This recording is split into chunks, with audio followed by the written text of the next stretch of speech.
Good morning, everyone, and happy Wednesday. And of course, we're going live, and already one of my streams is saying it's not working. So, Of course. good morning, Kim. How are Good you? morning. I'm good. How are you? Good. I'll fix this Facebook thing in a moment. But for now, I'm Nancy Quinn, business coach and body language trainer to interior designers, and I am here with Kim Vanderpool of Fresh Impact to talk about how to reignite I'm going to say your love for marketing, right? Because it's kind of annoying most of the time. Right. Well, and it's Valentine's Day this week, so it's perfect topic for the week of love. That is true. That is true. All right, let me see if I can get us working on Facebook while you get us going. So, all right, talk to us about what we need to do to fall back in love with our marketing. Because I always simplify it. I say the minute you start marketing, if you actually get a client from your marketing, suddenly you'll like it more. Correct. That's true. And what we'll be talking about a lot today is about how we're overcomplicating marketing. If we can give you some tips of just how to simplify it, then maybe you will enjoy loving it again. And one of the things that I hear a lot is, are you there, Nancy? Because you froze. I am here. Okay. All of a sudden I'm not seeing you. And it's like, oh, I don't want to be talking to the air. So okay, no, I'm here. We might be having a little internet issue, but I am here. Okay. What I hear a lot is I know I need to market, but it feels exhausting. Or we get online and it's so exciting. And then all of a sudden it turns to obligation. And so the problem isn't necessarily the marketing. It's just that the marketing doesn't necessarily fit the way that you work or that you think. And so what we want to do is kind of reset that relationship with marketing. And so one of the reasons, let's talk a little bit about why do designers specifically fall out of love with marketing. And some of the main things is that we try to keep up with trends that don't necessarily align with the way that we do business or our personality. We feel like we have to post constantly. We don't. We'll talk about that. We create content. It's amazing when people come into the club, how many times they create content to create content, but the content doesn't sound like them at all. If you met them in person in real life, you would it's a messaging misalignment. Or that we're measuring our success by likes instead of inquiries. And that's what we really want to look at. So like vanity measures as opposed to real business. I had someone, we posted a reel and nobody liked it or didn't show very much. Okay. But are you getting any inquiries from your marketing? That's what matters. And not necessarily like someone's inquiring from the Instagram platform, but were you out networking in an in-person event or somebody recommended you locally and they went to check your Instagram and they found out that you are alive, you're viable, they understood who you are, and then they inquiry. That is the magic of how social media works. So when our marketing isn't aligned to who we are as business owners or as people, that's when we get that resistance and that's when we get that, I don't like marketing. And so we just want to think about how can we make marketing more aligned with who we are as people. So good marketing doesn't mean you have to post every day, doesn't mean you have to go viral, it doesn't mean you have to be everywhere. What you need to do is you need to be recognizable, be clear about what you do and who you are serving, who is your ideal client. This is even more important now than it was even 6 months ago, especially we get a lot of inquiries like, I needed SEO. Everyone's so afraid of SEO. And really, it's just good keywords and making sure that people know where you are and who you're working for. And consistently updating your platforms. Right. But with SEO and with the AI working together now, it's even more important that your messages are very clear. I can't tell you how many designers, even businesses, that I'll go to the Instagram, it'll say, serving empty nesters. And I'll go to Facebook and it'll say your interior designer, making your home beautiful. And then LinkedIn will say something different. Generic, specific, and everyone's confused. Right. And so we need you to make sure that your Google business profile about section, your LinkedIn company about section, your personal LinkedIn, if you are the designer that owns the business, Instagram and Facebook all have the same keywords that match on your website so that you build that trust and that relevance, because otherwise it's confusing them. It's confusing all the algorithm, the online stuff, and nobody's going to be able to find you. And so that's one takeaway that you take away from everything today is that making sure that your message is aligned so that you are recognizable. People want to know who you help, how you help, and what it's like to work with you. I always go back to my exercise called Your Business in Words. It's 4 sentences and it satisfies everything Kim just said. And it's free on my website, Profit Insiders Coaching, if you're looking for it. We switched it this week. So yeah, I mean, to me, when I look on someone's website or their social media, I want location, who you are, who you serve. Right, right. And a good test is if you took just one of your posts, your social media post, would someone that saw that understand what you do and who you're for? And so if it's not, then we need to tweak it. Not that you're doing it wrong. We just need to tweak it. That's the message that we want to get to. And so we don't necessarily, everyone's like, oh, I need more content. I need no more content. No, we need repeatable content. We need that same message said 10, 20 different ways. That's where ChatGPT comes in. It will help us. It'll give us the pathway that we need. So what helps for designers, if we can create like 3 or 4 content lanes that you can just rotate behind. So your work, which would be your projects, your process, your details, your thinking, your design decisions, your opinions, and your education. The third one would be your experience. So client stories, lessons learned. Why did that client hire you, and what did you transform in their home? Those are big things. People want to be able to identify themselves in that story that you're telling. And then the last one be your invitation. I cannot tell you how many times I will audit designers' Instagram, and there is not one invitation in the whole feed that says, how do I work with you? Like, let them know how to work with you. Let's simplify it instead of complicate it. You don't necessarily need to be on every single new diet there is. We need the basics: protein, carbs, and fat. and that's what we need to think when it comes to marketing. And one thing that we all struggle with is we don't need to connect with the entire internet. We just need to create and connect with the client that we want to attract. Yes. Or our future clients. And so taking that pressure off that I need to have 20,000 followers. Well, what if you live in a community that only has 5,000 people? That makes, unless you're doing virtual design, take the pressure off. Right. It's the quality of the follows. It's not the number. Correct. Because when you're putting out real posts that represent who you are, the work you do, the client that you want to attract, that speaks for itself. And that's better than any number that you're going to get for vanity numbers. Yes. So part of falling back in love with your marketing is just go back to basics and stop complicating it. Correct. Yes. When you think about like Valentine's Day, some people love the big old concerts and dinners and things like that. Others of us are okay with just having maybe a steak on the grill and a glass of wine at home. Yeah. And a card, right? Yeah. It's like, it doesn't have to be complicated. Correct. And so when you think about that with your marketing too. Some people, if they're wanting to be an influencer, there are some designers that want to be an influencer. This message that we're sharing today is different for them, if we were giving it to them, than it is for the average interior designer that wants to use social media to get clients. Absolutely. And we're speaking to the normal interior designer that doesn't want to be an influencer, but just wants to use social media, which is a great tool to market their business.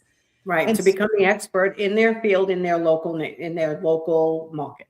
Right. And so when someone says, I need an interior designer to help I'm redoing my kitchen, who do they think of? And if you're locally, we want them to think of you first. And that's what social media has a potential to do. It can do for you. Right. Yep. If you do it right. Yep. Another thing that a lot of people in the club struggle is with captions and how to write those captions. That's where people are like, well, I don't want to sound stupid. I don't want to sound dumb. What we want to do is write captions kind of like who we are and how we talk, like making sure that they're calm, confident, and clear.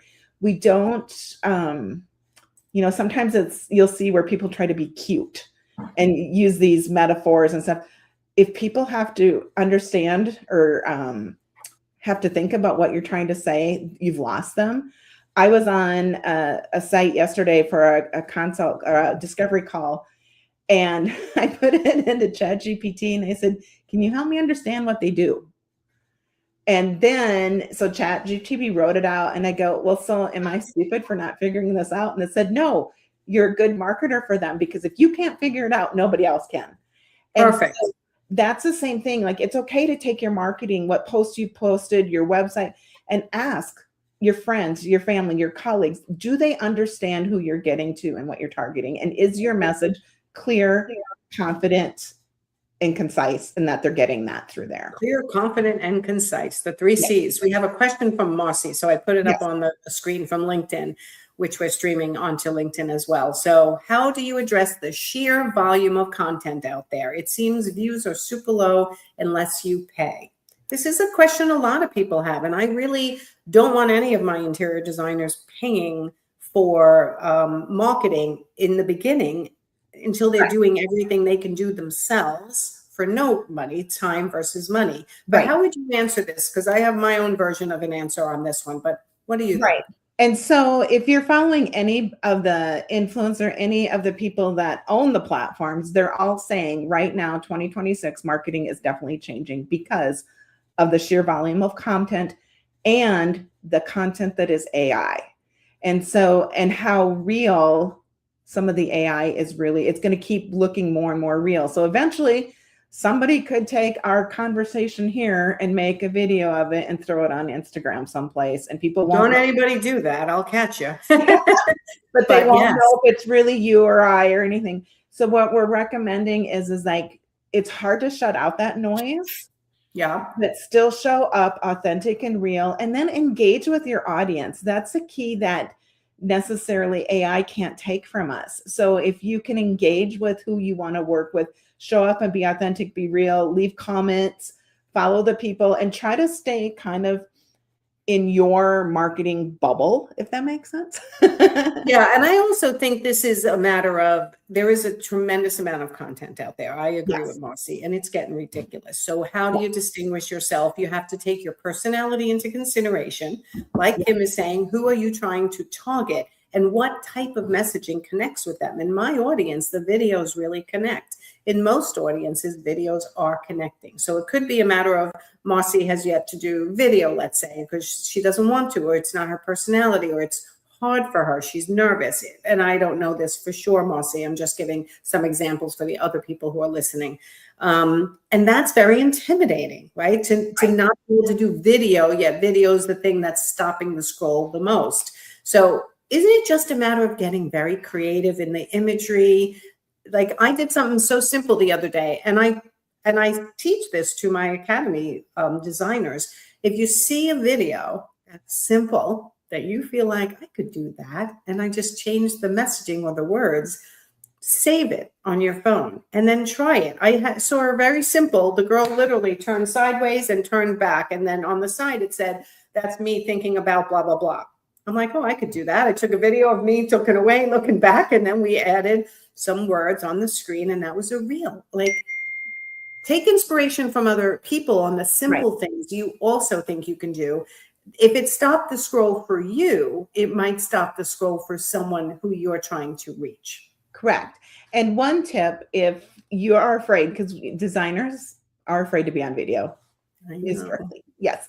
So if you're afraid to be on video, could you do like a B-roll video? So the background roll of a design or a living room or wherever you want, put your photo in the corner on the bottom of that video, and then do a voiceover where you're just talking through so people can hear your voice. So that's another way to, anything you can do to distinguish yourself from AI that somebody can't copy. So if that means, you know, if you are, we all like to be camera perfect. We like to have our hair done and our makeup done and stuff like that. Sometimes though, the real and the authentic, bringing people in on that journey, especially like if you're at a site and they're just, you know, they're doing the demo, doing a little walkthrough, just talking through that and sharing it on your stories if you don't want on your feed. That is how you're going to stand out from the crowd.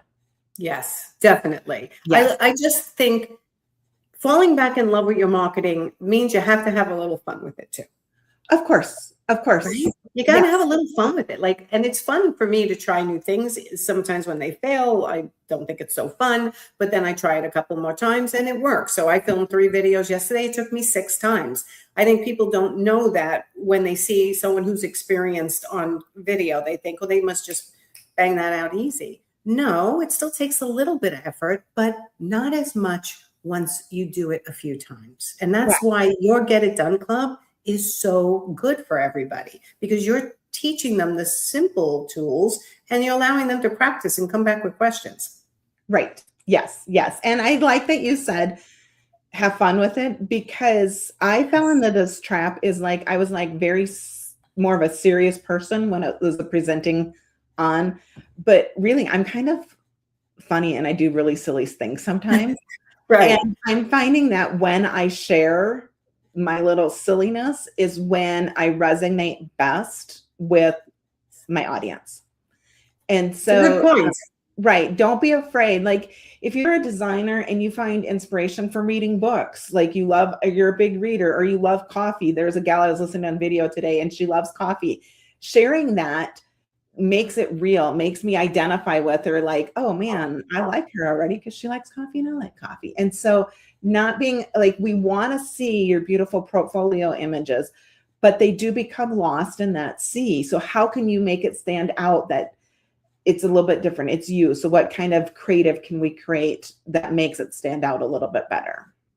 I'm telling you, this is really like, you definitely want to put out content that tells people what you do for a living and that you're available as the expert when they need you. But putting out things about if you're baking bread, making desserts, gardening, playing pickleball, whatever you're doing, that's the interesting content. That's what stops the scroll, right? Because I'm like, oh my God, I didn't know Kim swam, or she, like, I want to see what you do behind the scenes because I like you and I want to like you more, right? So, and when I use your services, it makes me feel connected to you. Correct. And it builds that trust because, if you're a poodle owner and I'm a poodle owner, automatically we're going to trust each other because only trustworthy people have poodles. Right. Whatever your psychology is telling you. Right. But that trust, the know, like, and trust factor has been key important when I started 10 years ago. And it's even more important now. Like, oh my God. Yes. Yes. And, and one thing you and I were chatting about before we came online is if you can post happy things, people, happy is connecting right now, people, right? You don't want to go into the sea of negativity that is just spreading more negativity. Try to go into the sea of happy, encouraging, optimistic.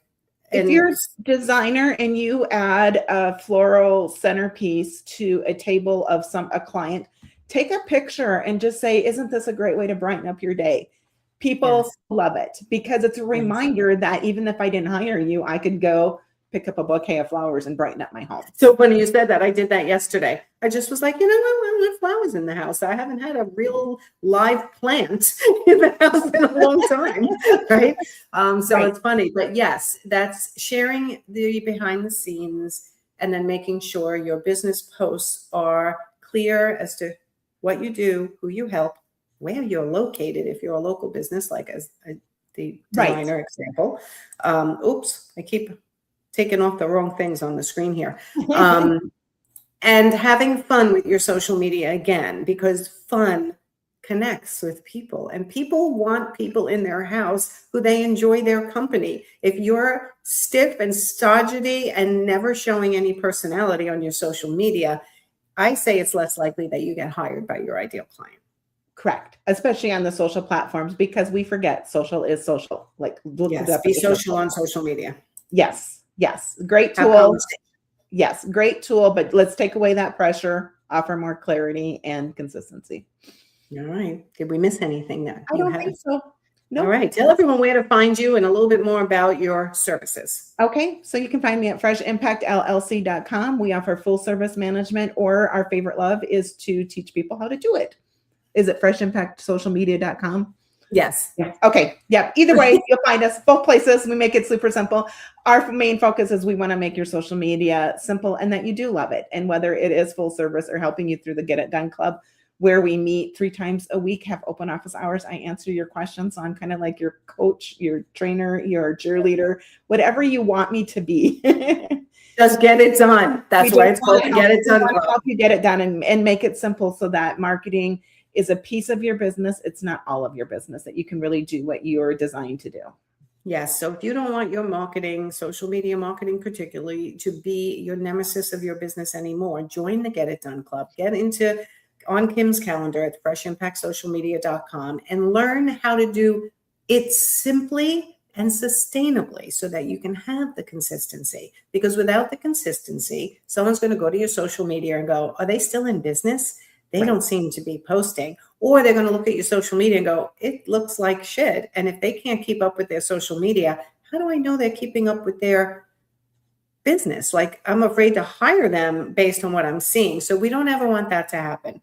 So make sure your social media is up to date and that you're doing your marketing consistently, and join the Get It Done Club with Kim to make sure you're getting it to the right level in 2026. It's the year that people have to trust you. Otherwise, they're not hiring you. Right. Period. Period. Yep. And hopefully you'll love your marketing so that they will trust you. Yes. And when you get hired from your marketing, suddenly you love your marketing and you want to do it more.